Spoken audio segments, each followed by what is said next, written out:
Peace forever and always. This is your brother, Talik Ibn Ra, and welcome once again to another edition of the Realities Temple on Earth. And of course, I am the, my graphics something else right there. Oh, one of these days, I'm going to learn how to do all that fantastical graphic stuff. I just don't want to take the time. It's, you know, I can do a video like this. It only takes me a few minutes to do and upload and get it over with. You know, all that fancy editing, you know, that's just not me. I'll get into it one day. I am the Angel Snupnup 7, your brother, and hopefully your friend, Talik Ibn Ra. Let's just have a slight conversation, a little conversation, just like if I was sitting in your living room. All right? Is that all right with you guys? Cool. All right. Now, darn it, I said I was going to stop saying now. It's just a habit I got to break. When I was a younger person, experiencing my first jobs, first employment opportunities, I worked at a hotel and I was washing dishes. I never was ashamed of washing dishes because washing dishes got the bills paid. And if it meant for me to continue to wash dishes today, I'll be the best dishwasher there is. Somebody got to wash the dishes. And hopefully, whoever's washing those dishes, wash them properly so when those of you who are so high and mighty and think you're so great, when you come to the restaurant, you'll be able to eat off clean, sanitary dishes. Y'all just don't know how important clean dishes are. You're more concerned about somebody serving you. How stupid you are. They serving you, but since you degrade their occupation of washing dishes, then they serve you on filth. And you might not be able to see the filth. You might not be able to see the old eggs that was on the dish or the old steak. But I can guarantee you it's there when you don't wash dishes and handle dishes properly. I know because I was there. Y'all arrogant ass people. So stupid. You got a bachelor's degree, but you eating old eggs from last week off a plate because you so happy because of who I am. I have my degree and I'm so smart, but you eating off a nasty dish. Foolish people. That's what happens to you when you're arrogant. And you wonder why y'all stay so sick all the time. But let me say this very quickly because our time is running out. So I was washing dishes back in the day. And I had a supervisor. And this what made us respect our supervisor so much.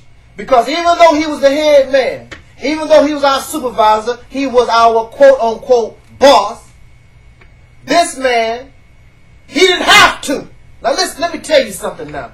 He didn't have to, but he washed dishes, he mopped the floor, he did everything that we did because he said out of his mouth, I don't want y'all to do nothing I wouldn't do. Just because I'm supervisor, just because my position is a little higher than yours, don't mean that I'm better than you.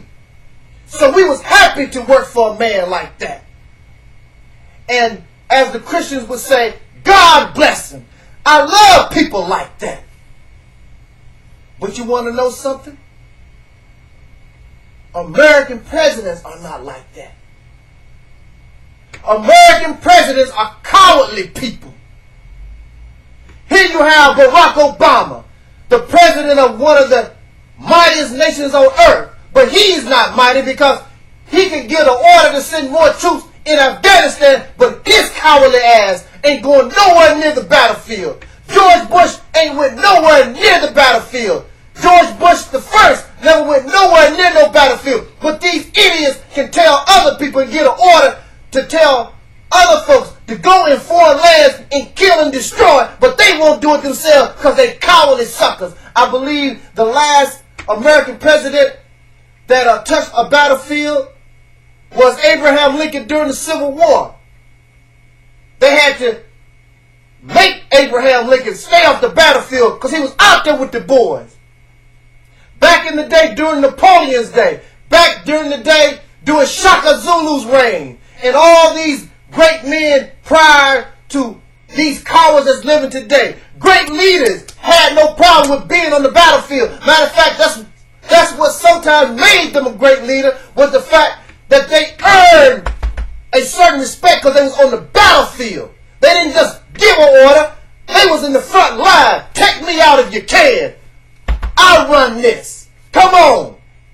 Follow my lead. I'm not going to ask you to do something that I myself won't do. So Barack Obama don't have my respect. You got the nerve to send these young men and women, black, white, Asian, whomever, in the United States. You want to send them on a battlefield, but your cowardly ass scared you won't do it yourself.